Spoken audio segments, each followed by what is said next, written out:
a team focused on rebuilding the economy and restoring our democracy. This is the United National Congress.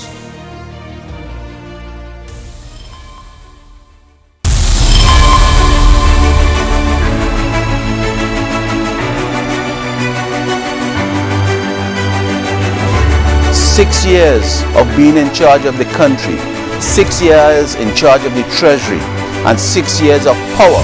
The Prime Minister blames the citizens of this nation for failed diversification.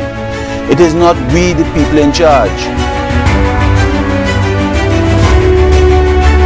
In the image of the United National Congress, the Member of Parliament for Pointe, Pierre, Dr. David Lee. Friends and supporters, tonight our nation continues to exist in a constitutional crisis with no police commissioner, no police service commission. While there are those who disagree with the opposition's actions, one thing is clear: our determined actions continue to highlight a fiasco that is of great concern to many in our society. While the President is proceeding along with appointing new members of the Police Service Commission, as if this is the end of all solutions to this crisis, our news continues to be filled with concerns of citizens who desire to know the truth of what really occurred.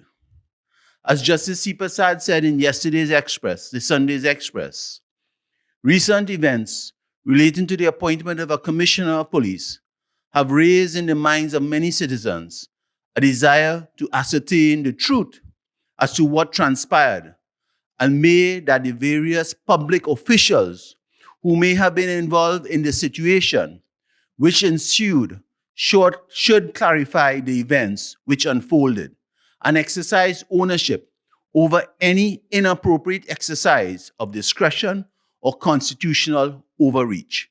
These are the words of the learned Justice Frank C. Prasad. It is clear, in my view, that our nation is now suffering from a presidential dereliction of duty, as Her Excellency refuses to address a situation that has left a moral scar on the public integrity of our nation. People don't simply want new appointments to the Police Service Commission. They want answers as to why the entire board collapsed, placing this nation without a police commissioner and a police service commission for the first time in our country. Citizens don't only require new names to be sent to Parliament, Madam President. They want to know why you failed to send the original merit list to Parliament to be debated, Madam President. Madam President, most of all citizens want to know why you, as our head of state, disregarded the laws which you are supposed to uphold with distinction. Tonight, I remind you, Madam President, of your New Year's 2021 message to us when you said, and I quote, "Public officials have to stop being so secretive, paranoid, and dismissive of the anxieties of our citizens. They make decisions and take action under our authority and on our behalf, and we are therefore entitled to be kept in the loop about relevant developments." These are your words, Madam President. You are asking about accountability, and this country now is asking you about accountability. That is what the people of this nation require from you. They do not want this matter swept under the carpet or to go away. Citizens want to know that the highest office in our nation could be above partisan politics, uphold integrity, and be accountable to them. If we cannot trust the President to follow the Constitution and to be honest with us, then who can we trust? The President, in her public statement, told us that on the 11th of August 2021, she received the order of merit list for the post of Commissioner of Police. And almost immediately later that day, the list was withdrawn by the Police Service Commission. As a former judge and legal luminary, the President would be fully aware that enshrined in the Constitution is a requirement that once you receive the merit list, it must be forwarded to Parliament for debate. Nowhere in the Constitution are there any provisions to return, withdraw, or hold back that merit list. By the supreme law of the land, once the president receives the merit list from the Police Service Commission, you are duty-bound to submit it to the Parliament for debate.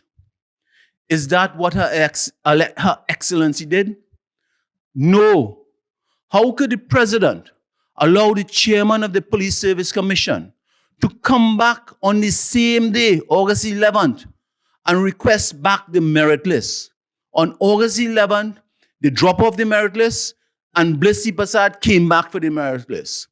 The Constitution gave the president no discretion to adjust, withhold, or circumvent the process. Her role was simply to pass on the merit list to us in Parliament.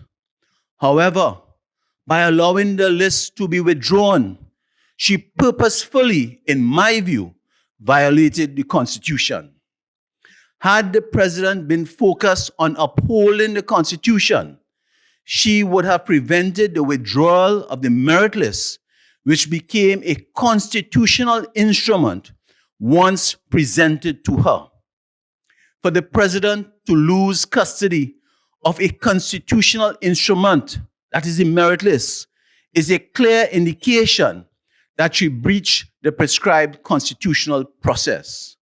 The president simply telling the population that the merit list was withdrawn is a brazen, irresponsible act because she must have been able to account for why this merit list was taken back by the chairman of the PSC, Blissy Prasad, chairman of the Public Service Commission. Madam President, the merit list should have never left you. It should have never been sent back. However, unable to tell the population why the list was withdrawn from her custody, the issue of collusion arises. Was there third force pressure put on both Blissy Prasad and you, the president, to pull and hand back that merit list? The population must not forget the statements of the Prime Minister last month when he admitted he had written to the Public Police Service Commission 1 year ago to express his loss of confidence in the Police Commissioner, Gary Griffith. I wonder who had topped the merit list. Was it Gary Griffith? Let's look at the acting merit list that was delivered to the president on August the 12th. In the president's public statement, she states that she received the merit list for acting commissioner on August the 12th, 2021. However, she became concerned about legal notice 183, and I think section 4 or paragraph 4. How could the president become concerned about the legal notice 183 as it pertained to the acting position, yet did not express the same concern for the merit list for the commissioner when that was submitted on August 11, 2021? As a matter of fact, it was the opposition who raised concerns about legal notice 183 back in July in the Senate. And then it was Wade Mark, our senator, raised it. But not a single independent senator raised a concern in that debate. This entire fiasco smells of political vendetta, all in an effort to prevent a police commissioner who not only had topped the merit list, but also had massive popular ratings from moving forward. Former chairman of the Police Service Commission, Blissy Prasad, must answer if she eroded the independence of the commission by acting contrary to the decisions of the other members and only sought to execute the political directives of the government. We must never forget that Blissy Prasad served as a political appointee, as a member of the CDA, Chaguaramas Development Authority Board, indicating that she has some, and that indicated to us that she had some form of allegiance to this government. Blissy Prasad must tell the country on what basis and board approval was she allowed to withdraw that merit list for the Commissioner of Police on August 11, 2021. 1 month ago, we saw the entire Police Service Commission collapse with every single member resigning. We must not forget that. Every single member has resigned. That tells you that process of appointing a new commissioner had become so toxic with political contamination that the other police service commissioners refused to be part of the process. We must never forget Courtney McNish. Reportedly, first commissioner resigned over Blissy Prasad mishandling of Gary Griffith's suspension. Then came the resignation of Susan Craig, second commissioner, and Roger Kewal Singh, third commissioner. And then also the chairman, Blissy Prasad, also tendered her resignation. Today, as Her Excellency begins the process of appointing a new police service commission, she must know that the entire collapse of an independent body, which was created to protect the police service from political influence, cannot be swept under the carpet by simply appointing another commission. She had a responsibility to investigate why this commission under Blissy Prasad collapsed so rapidly. There must be answers as to whether the government breached the separation of powers and tried to influence an independent body. There must be accountability on why the commission collapsed and the list was withdrawn. But these commissioners resigned as they refused to be part of the government's attempt to manipulate the Police Service Commission. What is the role, I ask, that the president played in all of this? And these are the questions that we demand answers to. With such damning questions hanging over the highest office in our nation, it is no secret why your elected opposition was deprived of debating our motion for an investigation into the conduct of the president. Having colluded with the president to breach the Constitution, the only step left was for the government to collude in the parliament to silence the opposition from debating the truth. Your opposition was not shut down because our motion didn't allow for debate. We were denied our right to speak because they wanted to ensure the greatest attack against our Constitution went unchallenged. We were silenced in the parliament because this government wanted to cover up their manipulation and interference within the enshrined independent entities. Tonight, I reject the calls of those who said our behavior was unparliamentary, unruly, and undemocratic. Our actions were the highest form of patriotism as we displayed that not only would we defend the Constitution at any cost, but we would stand up to all those who seek to destroy our parliamentary democracy. Our actions were not motivated by politics, but were driven by knowing that the foundation of this nation is its laws, and those laws must be respected by all, even the president. Our actions so far have proven that we were right, given that there have been significant questions raised by individuals such as Martin Daly, Ramesh Leo Saran, and Justice Frank C. Prasad. We have been proven right, but yet condemned for our actions. Had we not undertaken these actions, these breaches of the Constitution would have gone unnoticed. Drastic measures are required to be heard, and there is no greater time that calls for drastic measures than the breaking of our constitutional laws. To those independents who labeled us as a fish market or threatened to take us to the privileges, are you just there to whisper amongst yourselves? If your only role is to rubber stamp the decisions of the government, the role of the opposition is to stand up for each and every citizen in our parliament. Tonight, I ask those same individuals, where is your outrage for the parliamentary democracy when the government refuses to debate the budget?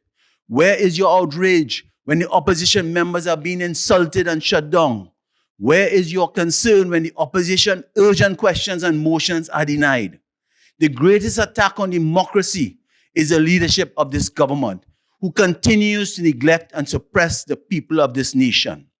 One would have thought that Senator Vera would have agreed with the opposition.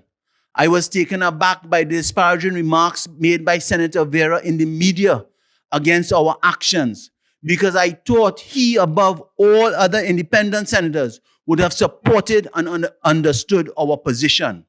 In November 2020, Senator Vera brought his own private motion calling for the reform of the service commissions, specifically listing the Police Service Commission based on their role to protect against political influence, amongst other things. He argued in the Senate that they must all support his motion to strengthen and rejuvenate these commissions. Tonight, I ask Senator Vera, having argued for such protection, for such reform and rejuvenation months ago, yet when one of the very institutions fell into unparalleled disrepute as never seen before, where was your vote?